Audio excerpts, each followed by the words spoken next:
दोस्तों प्रणाम, राधे राधे। कैसे आशा करते हो आप लोग अच्छे होंगे। दोस्तों एक सोहर गीत है, अच्छी लगेगी तो आप कमेंट में लिख के ज़रूर बताना और आप लोगों को अच्छी लगेगा। दर्द भरे गीत है। अंगने में ठाड़ी जेठनिया देवरानी से आरज कर रही हो। अंगने में ठाड़ी जेठनिया देवरानी से आरज कर रही हो।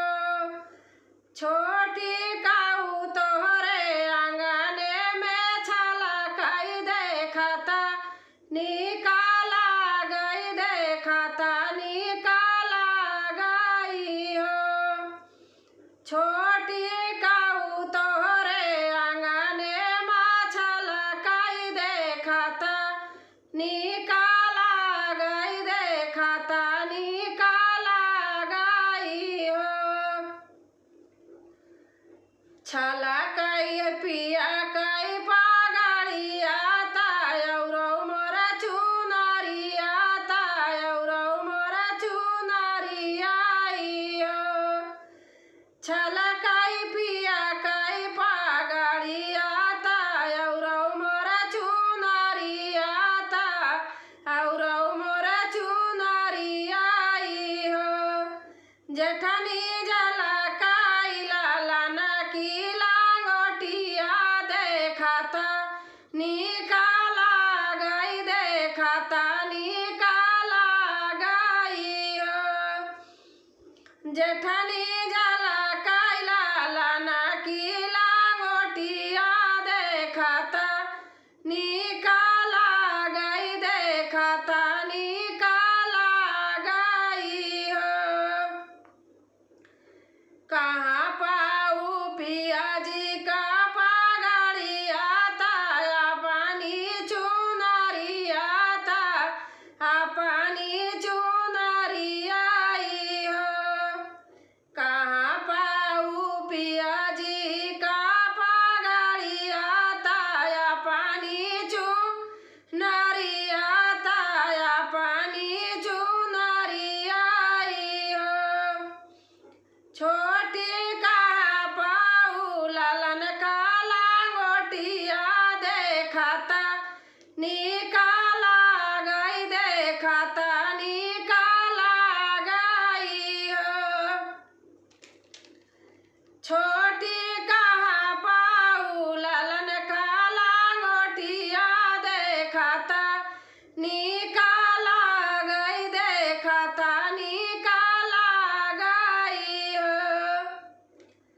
दीदी पिया लाए अपनी पागड़िया तायौरो चुनरिया, औरो चुनरिया हो।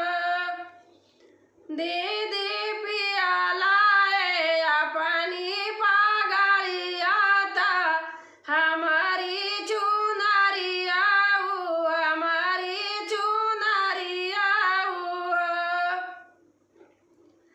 दीदी रामा दी है गोदी माला लनवा देखता निकाला गई हो। दीदी रामा दी है गोदी में लालनवा देखता निकाला गई, देखता निकाला गई हो। दीदी रामा दी है गोदी माहौरी लवाता औरो लांगोटिया देखता निकाला गई, देखता निकाला गई हो। इतनी वचन सुनी जेठनी देवरानी से राज कर रही हो। इतनी वचन सुनी जेठनी देवरानी से राज कर रही हो। छोटी जब से भाई तोहरे लाल गर्भ काहे बोलियू, गर्भ काहे बोलियू। छोटी जब